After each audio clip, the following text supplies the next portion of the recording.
Hello everyone, welcome back to my channel. So glad you can join me. Today we are still working on the cat with glasses on reading. This is video 23. We will be working on the very last square along the bottom on the right hand side today. I need to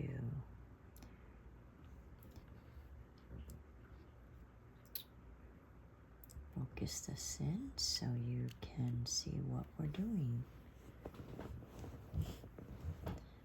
And as I said, this is video 23 of the cat.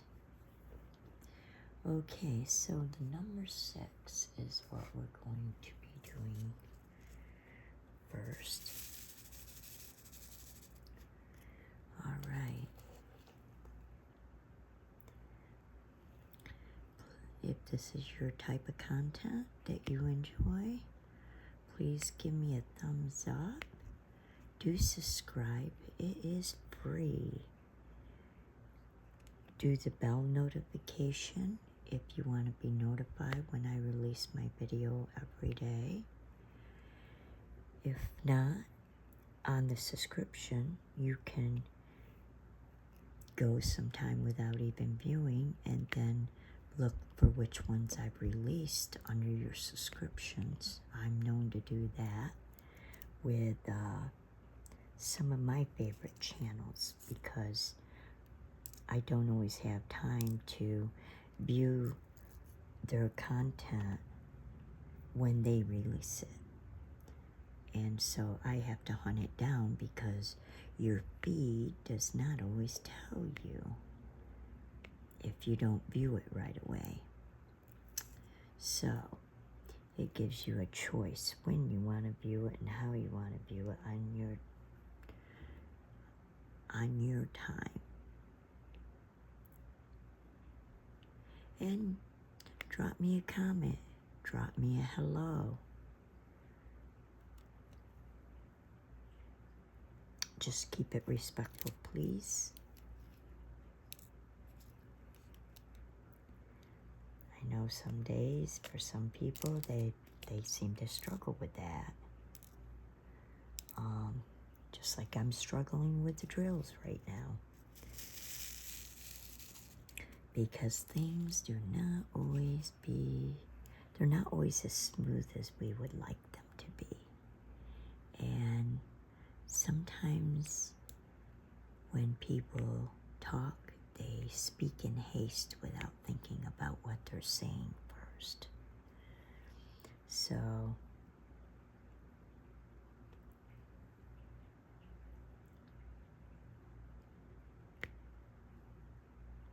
what is that? Act in haste, repent at leisure.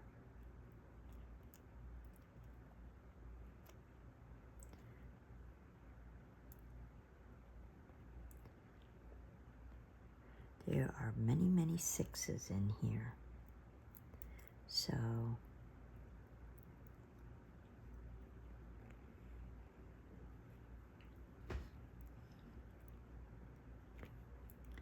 whoops. As you can see, the wax sheds. That's why I have it. Some stored on my ends. That way I just slide it over the ends when needed and I don't have to keep going to the container.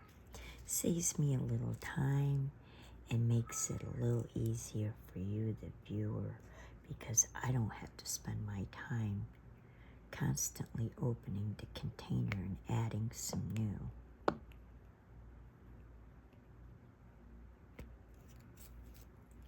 So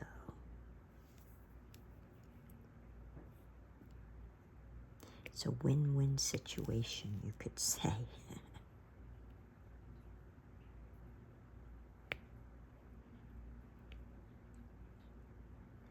It may not look the most attractive on the end, but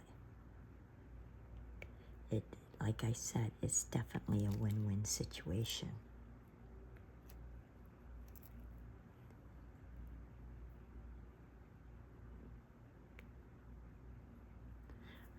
had another one on there, but I guess I didn't. Because again, when I have to shuffle them around and move them and whatnot, it displaces the wax, something terrible. That's why I would keep losing it, where I thought I picked up a drill. And then when I get there, I discovered there was no drill on it because, well, the wax keeps getting displaced. And I heard of some type of sticky clay that you can also use. I haven't been able to find it. But then I'm not the greatest hunting down things either. And I have to think about my budget. Because I just don't live on an unlimited budget. So I have to be conscientious of what I'm spending.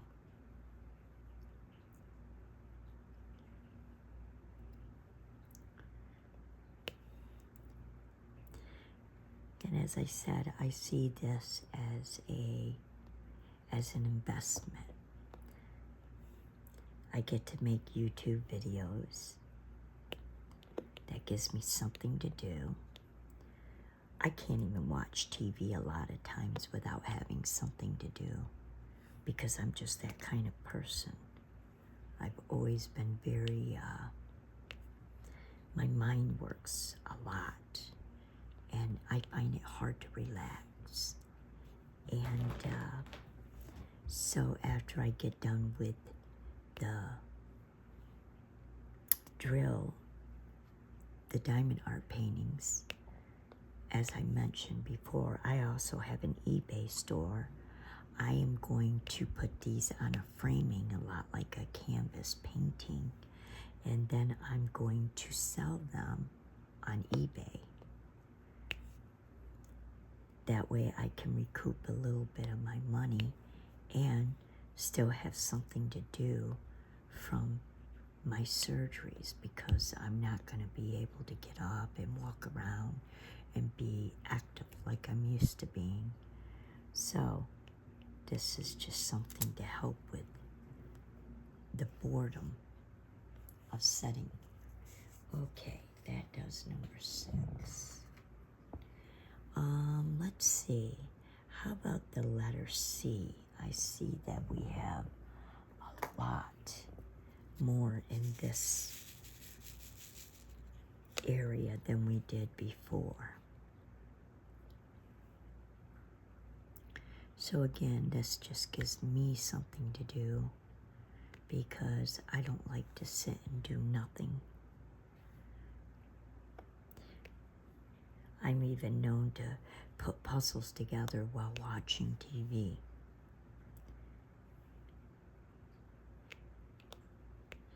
Even on a new show, I just, it's quite, to me it's quite boring.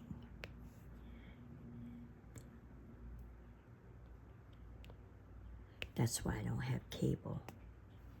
I only have Netflix. So I haven't had cable in 10 years or maybe longer. When Netflix first started streaming is when I started getting Netflix. I was like, it's way more affordable than television cable. Around here, you can't get television cable for less than $80 a month. And that's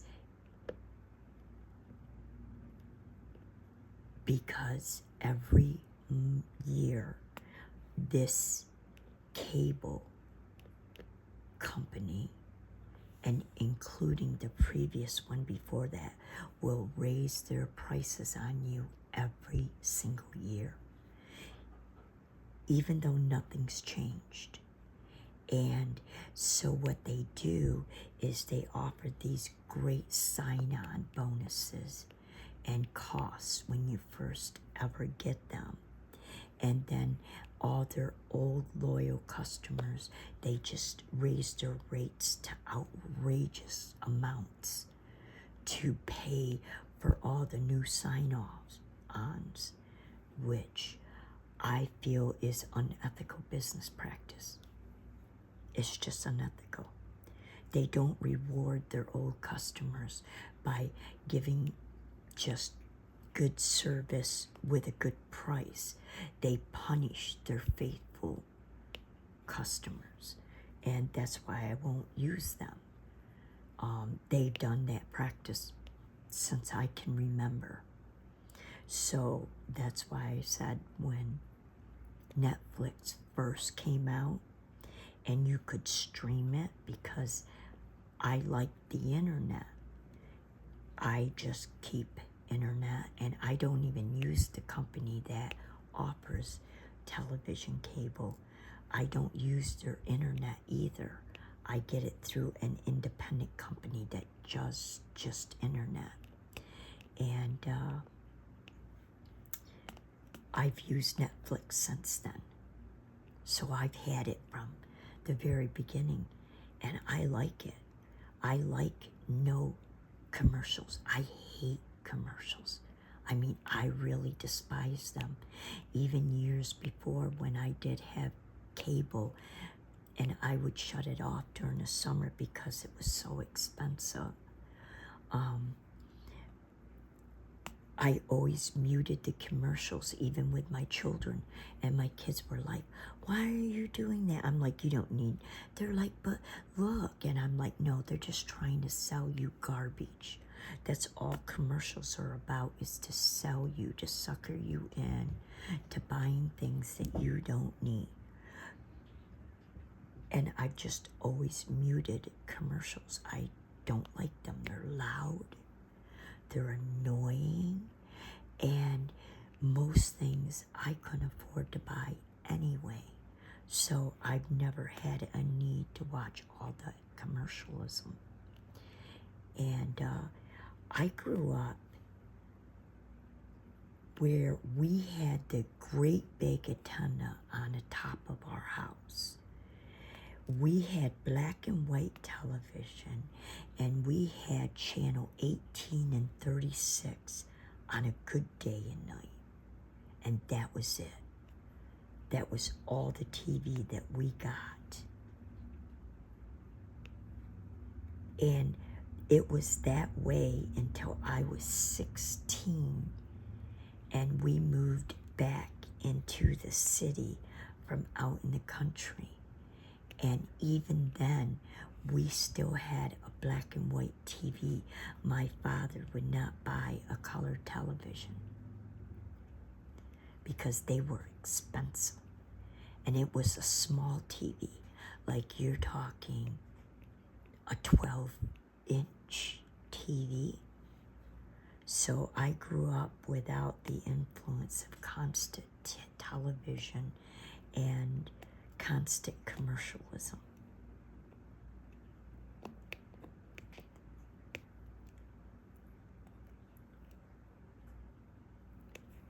So when I did watch a little TV here and there, I used to sit and be doing a puzzle while watching. Sometimes you couldn't even see the screen because on bad days it was all snowy. So it was just the way I grew up. All right. I think we're going to do number 5 now. I see a few of them scattered in, and then it's mostly the letter D. So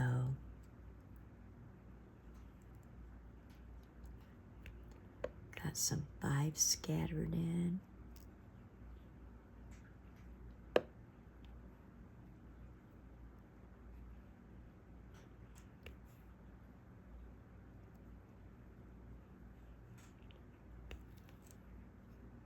Oh, I do see some G and H.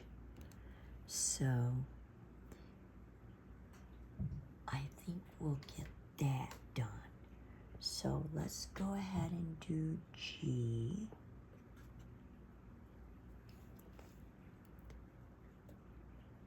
Might as well get out the oddity ones. Here's G. Oh, I missed an A. There's an A. And 1, 2, an A. An 8. Okay. So only one G. All right. And let's go ahead and do number 8. Because there are a few of them.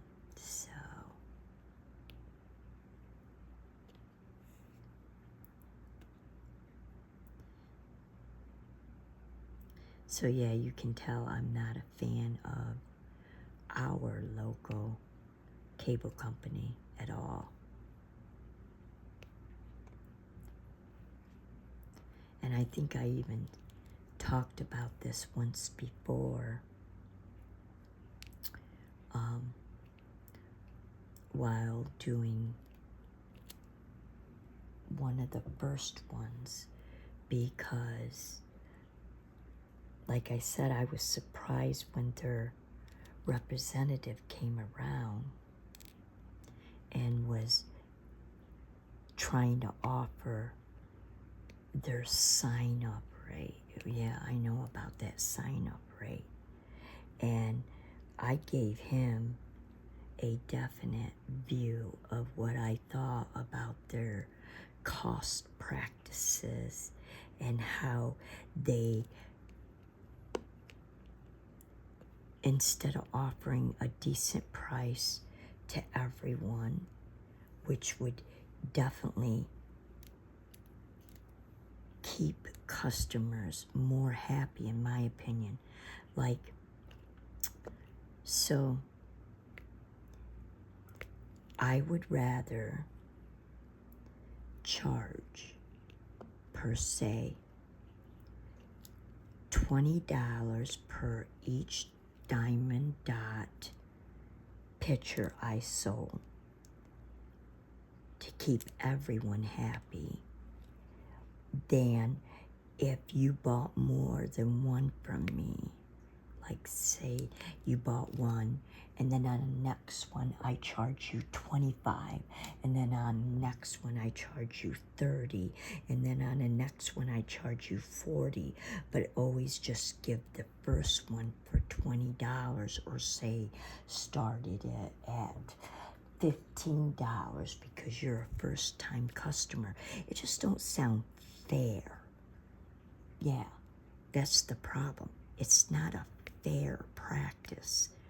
It's like price gouging a loyal customer, and I'm just so against that.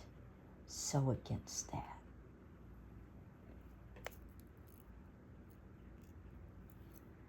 And because of that, they don't get my business. So the few times I do watch TV, and I have time to sit and watch TV, I definitely enjoy Netflix because no commercials, although they do offer a lower fee with commercials. I'd rather pay the slightly higher fee. And their billing practices, oh man, they are just, to me, way more affordable. Most people want internet, so they're going to have it for streaming, just like I like YouTube. And they have gotten so they really do change up the variety of shows that they offer, which is really nice. So, and if you're looking for just one certain show, you can always search it to bring it up, which is nice as well. So now we're going to work with D, and boy, do we have a lot of them. If you noticed, they're all over. So I really, really enjoy. And then if you have favorite, so when you do your searching on Netflix, you can also search by actors. So if you have a certain actor that you like, you can just search that and it'll bring up whatever movies that they may have with that particular actor on at that time. So, as I said, I definitely advocate for YouTube. YouTube is a great platform, especially if you're going to do a project. YouTube has so many people that help put down, they video themselves just like I am. I do this for more as a thing to do and for relaxation, but many people will do their videos of I'm trying to think of the right word, as editorials, as a way to learn, which I definitely enjoy, because I will watch 5, 6, 7 different types of things when there's something I'm trying to learn and understand. I used YouTube to fix a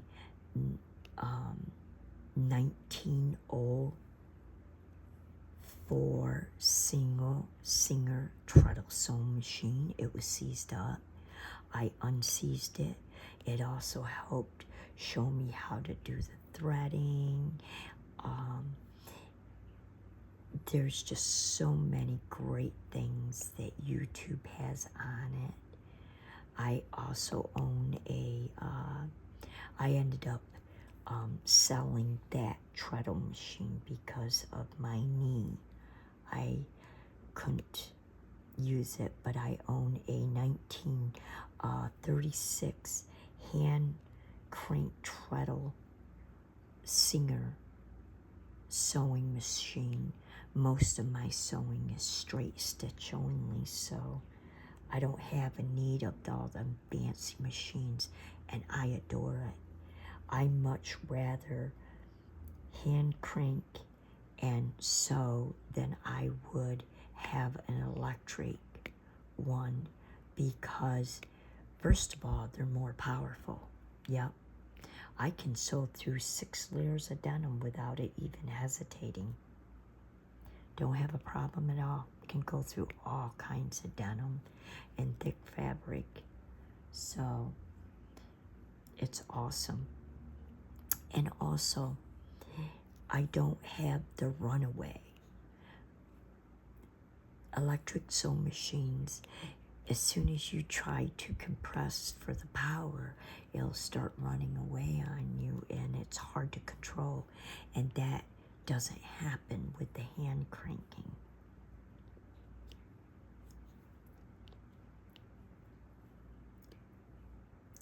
And it's great. I can adjust it and fix it, and I don't have to go to a machine shop to do it.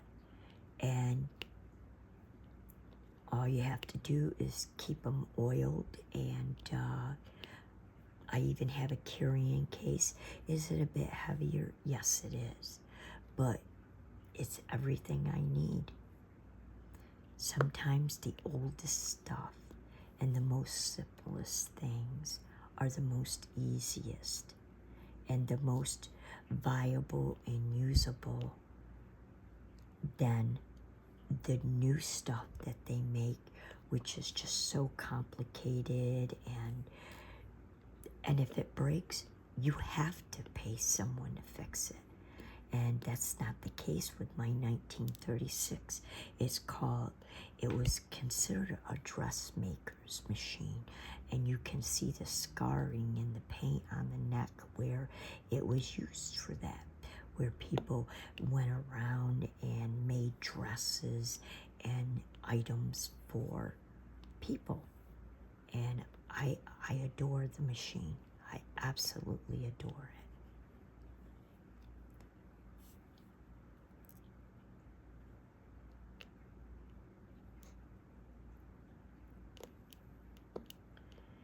And in fact, this type of thing is pretty simple. It's not complicated, and it's relatively easy to do, as so are the tools, which is awesome.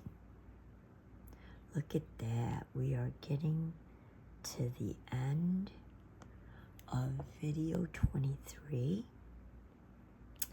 and I want to thank everyone for joining me, and I want to thank everyone for understanding my rant. In fact, I don't know anyone that likes to be price gouged, because it's just so unethical. And that's what I love about YouTube as well. And I appreciate you. And thank you for joining me on my journey.